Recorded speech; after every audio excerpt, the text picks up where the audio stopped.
Bismillahirrahmanirrahim.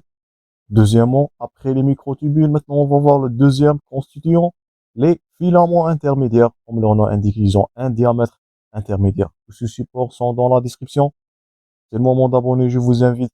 Maximum de partage. Ne laissez pas seulement ces vidéos à votre disposition. Donc on va voir de même façon leur structure, leur fonction, et on va voir quelques spécificités. Donc, premièrement, les filaments intermédiaires sont des molécules, notez-vous bien le terme, qui sont fibrillaires. J'espère que vous êtes en train de comparer ces dernières par rapport aux microtubules.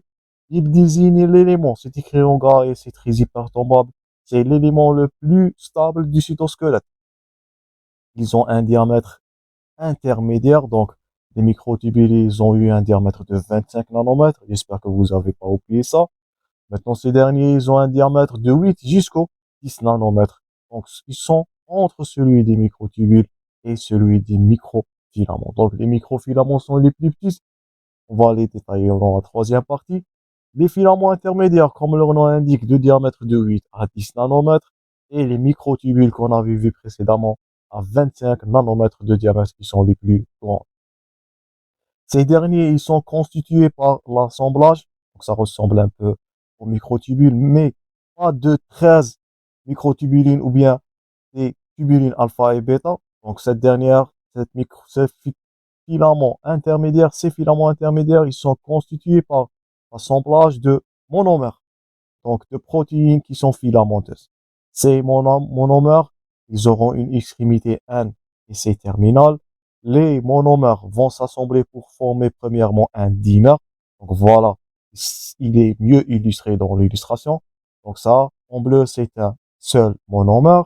Ce monomère, il va être associé en doublette pour former des dimères. Di veut dire deux. Ces dimères, ils vont être s'assembler en tétramères de suite, de manière antiparallèle.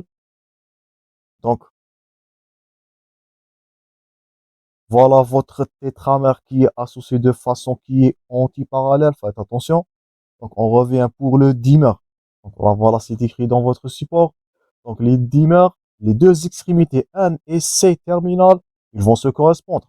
Donc, l'extrémité N terminale, si on donne l'exemple là, voilà. Et voilà votre extrémité C terminale, ils sont orientés de façon qui est parallèle. Par contre, on répète pour la forme tétramérique, tétra veut dire 4. Voilà l'exemple là. Ces tétramères, ils vont se s'associer d'une manière qui est anti-parallèle. Donc, les deux terminaisons N et C terminales, ils vont correspondre par à eux-mêmes. Donc, premièrement, on avait passé d'un simple monomère. Ce monomère, il va s'associer en dimère de façon qui est parallèle. Ce dimère lui-même, voilà, suivez les flèches, il va s'associer en tétramère, qui veut dire 4, de façon qui est, notez-vous bien ce terme-là, antiparallèle. Et ces tétramères vont eux-mêmes s'assembler bout à bout pour former l'extrémité C terminale à la face, ou bien l'extrémité C terminale face à l'extrémité N terminale pour former la troisième étape qui est un protofilament. Et voilà votre protofilament. Et 8 à 13, si on vous pose la question, 8 protofilaments comme ces derniers, ils vont s'associer. Donc voilà la structure finale. 8 protofilaments vont ensuite s'assembler pour former un filament intermédiaire de 10 nanomètres d'épaisseur. Donc on répète, c'est primordial de connaître la structure et la genèse de cette dernière. Donc on commence premièrement par un monomère, voilà en bleu, c'est un simple fil. Ce fil, il va passer à la structure dimère, la deuxième étape de condensation ou bien de formation. C'est un dimère qui est orienté de façon parallèle. Troisièmement, ce dimère, il va transformer en tétramère. Là, voilà, il est indiqué dans l'illustration comme polymère de tête à queue. Donc, ils sont orientés de façon antiparallèle. Faites attention, ça diffère de l'étape précédente. Antiparallèle veut dire les deux extrémités N et C terminales. Ils vont s'associer de façon opposante. Cette dernière, elle va s'associer, bien, elle va se former eux-mêmes en protofilaments et 8 protofilaments, les voilà. Donc ça, c'est un protofilament associé ou bien composé des extrémités N et C terminales face à face. Il va s'orienter 8 de ces derniers, de ces protofilaments, va passer à la quatrième étape et qui est la genèse d'un filament intermédiaire qui a, par exemple, ou bien à peu près 10 nanomètres, 8 à 10 nanomètres d'épaisseur. Donc, d'un simple monomère, dimère de façon antiparallèle, tétramère ou bien polymère de façon antiparallèle. Donc, dimère c'est parallèle, tétramère antiparallèle, associés en protofilaments, et 8 de ces derniers protofilaments vont s'associer pour donner la structure finale et qui est les filaments intermédiaires. Ces derniers, ces filaments intermédiaires, ils sont classés sur 4 catégories. Donc, c'est écrit là dans un tableau F1, F2, F3 et F4. Donc, chacun, filament intermédiaire de type 1, de type 2, de type 3 et de type 4. Commençons premièrement par la première structure qui est les filaments intermédiaires. Donc, ils sont à retenir. Vous êtes censé de connaître chacun de ces types de filaments avec leur structure et surtout la localisation. Commençons premièrement par la kératine. Donc, si on vous pose la question, les filaments intermédiaires de type 1 sont des structures protéiques formées par de la kératine. Elle est retrouvée dans, donc, voilà, c'est de la kératine. Et si on vous pose la question, elle se trouve au niveau de l'épiderme, premièrement, des cheveux et des ongles. On associe à ces deux derniers le terme des fanères. Donc, elle se retrouve dans l'épiderme et les fanères qui veut dire cheveux et ongles. Faites attention à ce terme. Donc, F, filaments intermédiaires de type 1 sont constitués par de la kératine ou bien ils ont dans sa constituante la kératine. Là, voilà, elle est mieux illustrée dans le microscope à fluorescence. Elle se trouve dans ces trois localisations. En l'épiderme, si on vous pose la question, l'épiderme contient de quelle structure ou bien quel type de filament intermédiaire, c'est du type 1. Et les fanères, les cheveux, c'est les cheveux et les ongles, on répète, on les appelle des fanères. Il contient ces derniers, donc les filaments intermédiaires de type 1 qui ont dans sa constituant de la kératine. Donc ça, c'est la première variété. Deuxièmement, pour les filaments intermédiaires de type 2, donc là toujours ça c'est du type 1, toujours type 1. Deuxièmement, pour les filaments intermédiaires de type 2, elle contient dans sa structure la thesmine premièrement, la vimentine et une protéine fibrillaire de la névroglie. Elle se retrouve où? Donc, c'est à retenir surtout la localisation. On la trouve dans les cellules musculaires. Voilà une organisation des cellules striées. Vous allez revoir ça avec détail lorsqu'on va engendrer le cours histologie du tissu musculaire. Vous allez vanter l'existence des filaments intermédiaires, on répète, de type 2, aussi dans les cellules mésenchymateuses.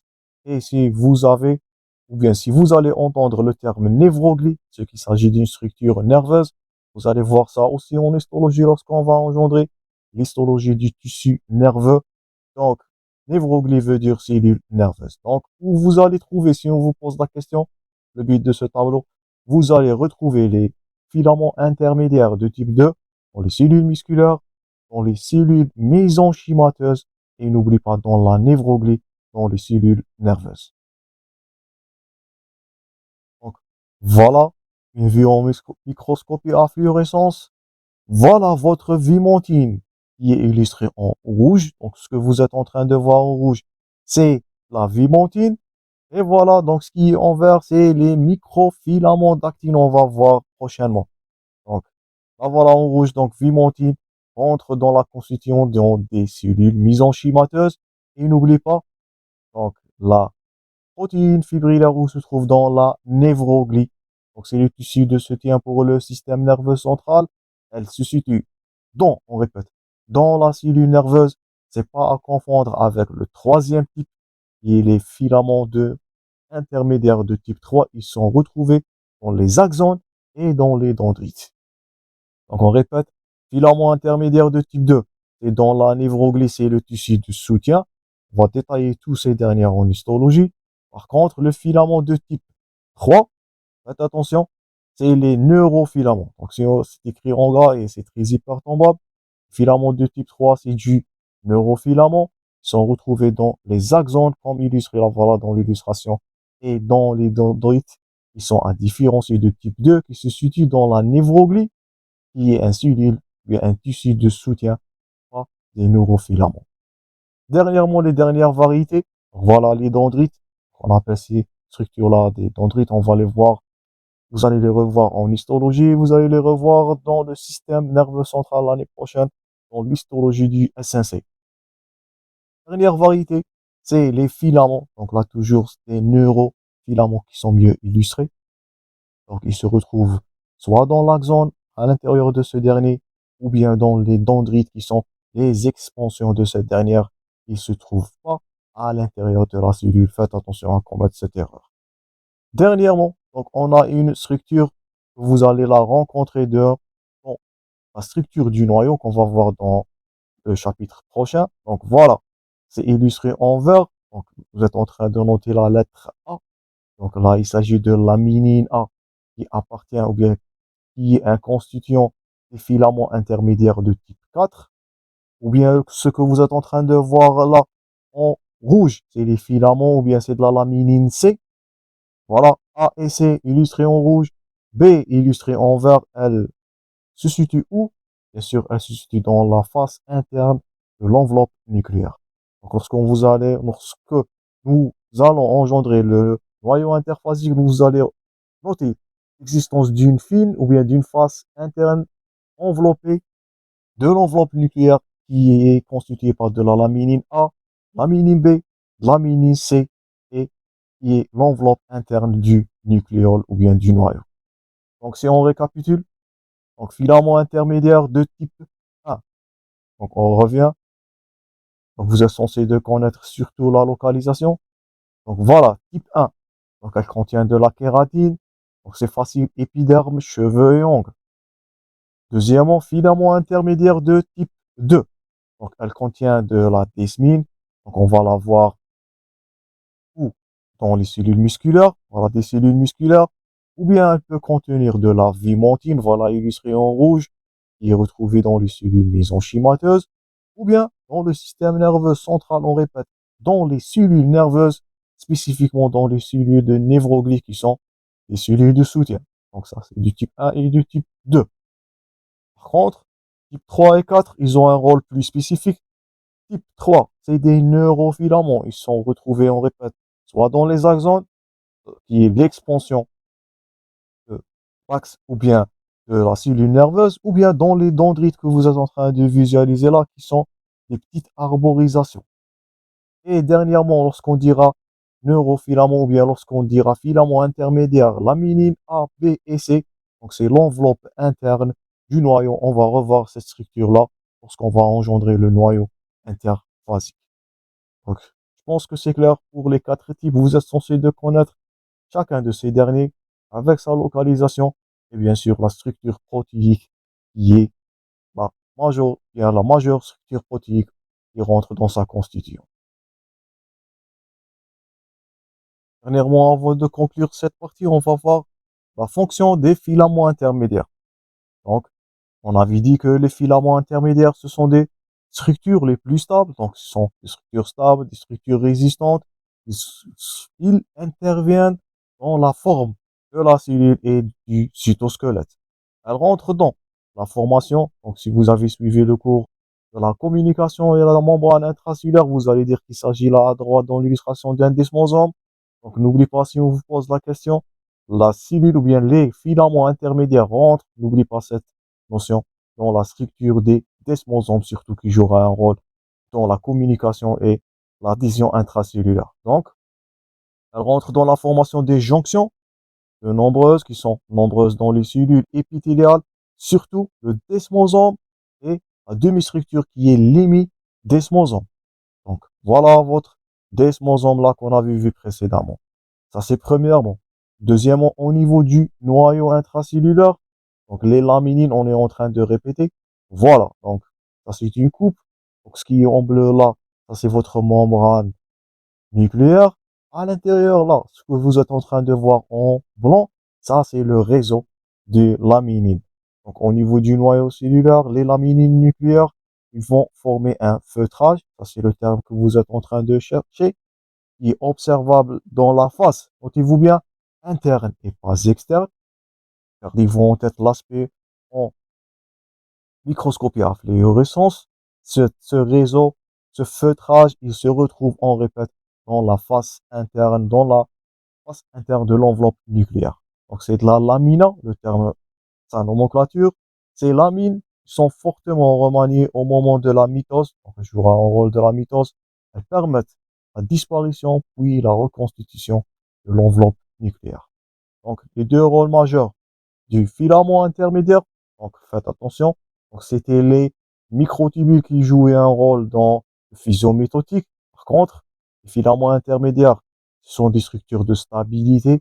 Notez-vous bien le desmosome premièrement, ou bien voilà un hémidesmosome. J'espère que vous vous souvenez de ça après le cours précédent. Et deuxièmement, c'est de la laminine. On insiste sur cette dernière et c'est écrit en gras dans le tableau qu'on avait vu précédemment. Donc, la lamina, qui est la face interne de l'enveloppe nucléaire, elle jouera un rôle. C'est à noter cette dernière phase, la disparition et la reconstitution de l'enveloppe nucléaire.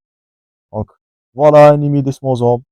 Voilà, ça c'est au niveau de la mitose ou bien dans la division cellulaire. Donc, on peut impliquer ou bien on peut impliquer les deux, soit les microtubules dans la formation du fuseau mitotique. Voilà votre fuseau mitotique. Et deuxièmement, suivi de cette dernière, les filaments intermédiaires dans la disparition et la réapparition de la membrane, de la membrane nucléaire dans la division cellulaire. N'oubliez pas votre desmosome. Donc ça c'est tout pour les filaments intermédiaires. J'espère que vous avez noté les points forts concernant premièrement sa structure, le passage d'un simple microfilament vers un fibre intermédiaire, bien vers un filament intermédiaire formé de 8 protomères, faites attention, et surtout les deux rôles, soit dans les desmosomes, l'imidesmosome et de la lamina, surtout cette dernière, qui contient de la laminine, qui appartient au filament intermédiaire de type 4, qui formera la face interne de votre enveloppe nucléaire. Donc il ne nous reste pas grand-chose, on va voir dans la troisième et la dernière partie les derniers, les plus petites qui sont les microfilaments avec certaines pathologies de, de ce cytosquelette. Je vous remercie pour votre attention. Bon courage toujours dans vos préparations. À la prochaine, chers étudiants.